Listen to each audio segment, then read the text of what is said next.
when omega t lies from pi to pi plus alpha. The output of the bridge circuit would have been negative if we had used a fully controlled bridge rectifier, but if the current flows was continuous. But here we have two diodes D3 and D4 instead of two SCRs. When the output of the bridge tends to be negative just after Wt exceeds pi, then diode D4 tends to get forward bias and it starts conducting, and then diode D3 is reverse bias and it stops conducting. During pi, when omega t lies between pi to pi plus alpha, the devices in the conduction are S1 and D4, means for the positive S1 and D3 is in conducting state, and during negative state S2 and D4, these two elements will conduct and S1 and D3 will remain turned off. So, assuming that on state drops below, so the circuit in the configuration 1 has same top half, diodes and devices at bottom half. Instead, it is possible to use SCR as a devices from bottom half and diodes as devices in top half. Means in this configuration what we are doing, at the top half we have one SCR and one diode, and bottom half we have one SCR and another diode. This configuration can also be changed if we employ two SCRs in the bottom half and two diodes in the top half. So, this can also be possible to build a semi controlled full wave bridge rectifier also for full wave. So, this is single phase full wave semi controlled bridge rectifier circuit again, where we have SCR1, two SCRs in one direction and two diodes in another direction. So, the behavior will remain the same as described earlier, that in this circuit SCR S1 and diode D3 conduct during when omega t lies from alpha to pi, and during next pi plus alpha, when omega t lies between pi plus alpha to 2 pi, the SCR S2 and D4 will conduct and S1 and D3 will remain turned off. So, conducting period for S1 and D3 is from 0 to pi, and it can be varying depending on the alpha 0 to pi, and it depends on again alpha, which is the firing angle, and conducting state of S2 and D4 will be pi plus alpha to 2 pi. This is the combination for full wave fully controlled. Here we have 4 SCRs. We eliminated these two diodes D4 and D3, which is forming semi controlled bridge rectifier. Here we are using 4 semiconductors S1, S2, S3, S4, which is fully controlled. Again the concept is same, S1 and S3 conduct during when omega t lies between alpha to pi, and during pi plus alpha, these device conduction is the diode D.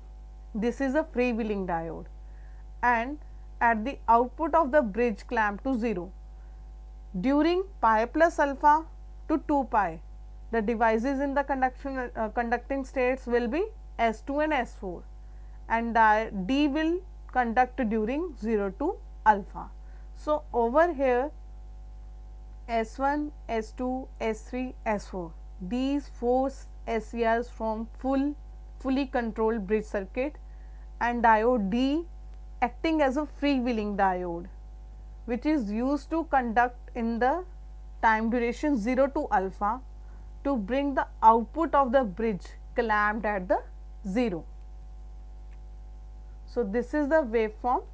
From 0 to alpha, D will conduct and it will clamp the output to the 0, and from alpha to pi the SCRs will conduct. This is the waveform for the load current, and the waveform of the current through freewheeling diode. Where we are having positive, we have amplitude at the 10 millisecond, this is from 0 to alpha duration. Now, the mathematical analysis for the full wave fully controlled rectifier. Here we the values which we are getting or which we want to get is the average output voltage of the bridge, which is as a function of firing angle, the RMS output voltage and ripple factor of the output voltage of bridge as a function of firing angle. Means we want to analyze average output voltage, then RMS output voltage and ripple factor of the output voltage.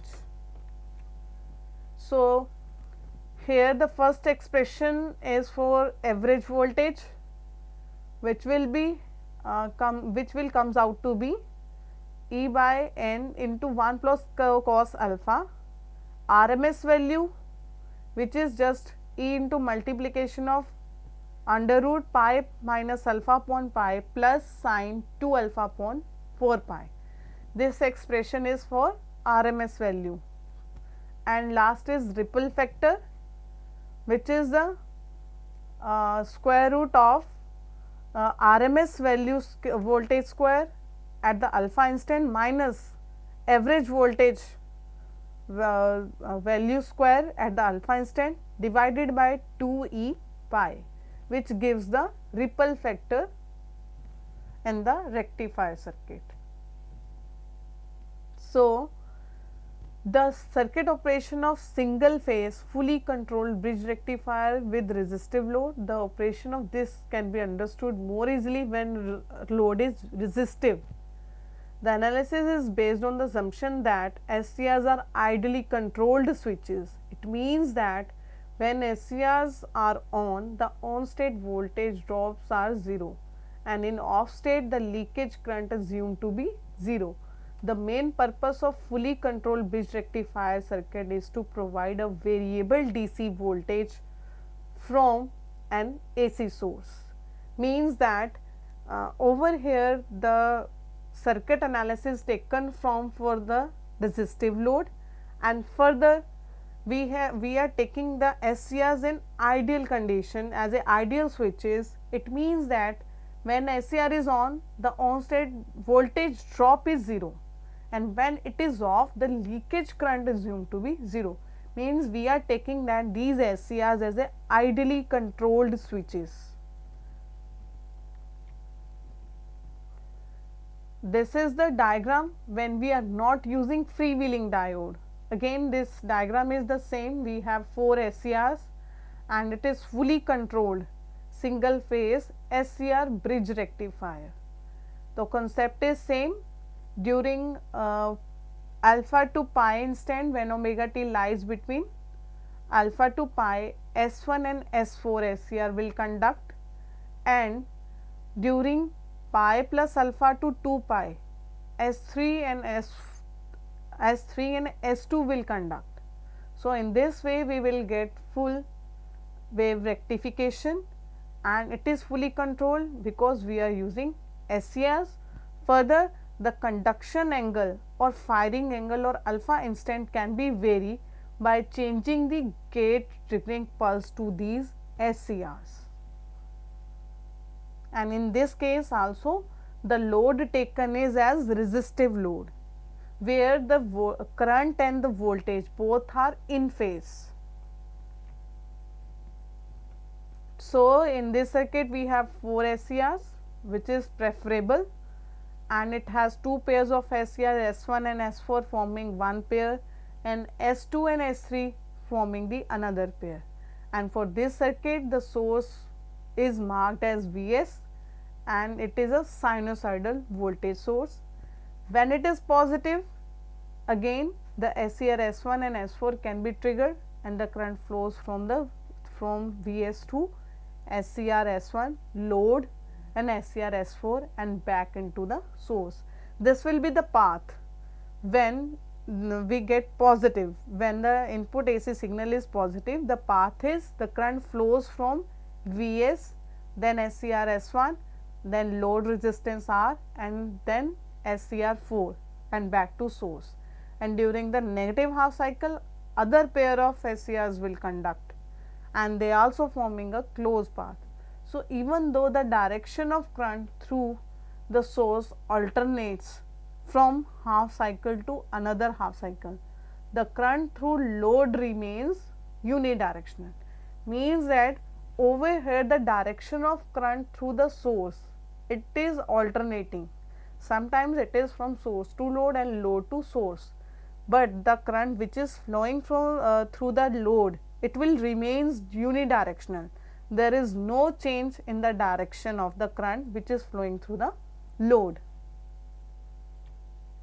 So, the main purpose of this circuit is to provide a variable DC output voltage which is brought about by varying firing angle. Means we have controlled over the output DC voltage, and let Vs equals to E into sin omega t, where omega t lies from 0 to 360 degree, and if omega is 30 or any angle, means it is an instant, it is a firing angle. When S1 and S4 are triggered, then the firing angle is said to be 30 degree, but it will be lie between 0 to pi, and in this instance the other pairs are triggered when omega t is 200, when omega t lies at 210. So, when Vs changes from a positive to a negative value, the current through load becomes 0 at the instant where omega t is pi radians. Since the load is purely resistive, the SCR ceases to conduct after there is no current flow till the other pair is triggered. Hence, the conduction or current flow through load is discontinuous. We are not having continuous type of conduction or flow of the current, it is of discontinuous type. As we can see, this is the voltage waveform across the load resistor. So, here again the conduction is from 0 to from alpha to pi instant, and if we taking alpha as a 30 degree, then during next instant it will be 210. So, this will be the conduction firing instants of SCRs for the conduction. This is the another waveform which is across the, this waveform is from the across the load resistance voltage waveform, and this voltage waveform is across through the SCR1, which is showing that again how it is varying, at what instant it will conduct and at what instant it will remain off. It is the state of voltage waveform of SCR1.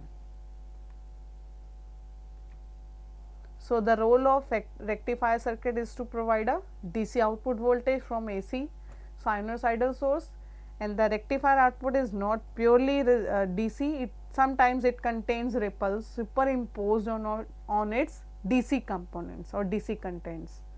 So, the current drawn from the AC source is not sinusoidal either. So, it contains some fundamental components and harmonics. For the output voltage, its ripple content is a performance criteria. It would be desirable to obtain amplitude frequency spectrum of the output of rectifier in order to design a suitable filter circuit. Means sometimes it happens that as the DC voltage which is the output of the rectifier circuit, it contains ripples. Ripples is generally the presence of AC component in the DC. So, to remove these ripples, we generally employ a filter circuit after the rectifier circuit to get suitable or stable DC component of output voltage. So, the performance criteria depends on the ripples, which is characterized by harmonic factor, which is the THD, total harmonic distortion, and the basic focus is that this factor should be minimum as possible. So, the application area of the control rectifiers, they are used with the DC motors, speed control system, in steel mills, paper mills, electrochemical and electrometallurgical processes. They can be used as magnetic power supplies, converters, portable hand tool drives. So, these are the various application areas of controlled rectifiers. These are the some controlled rectifiers practically which are available. So, thanks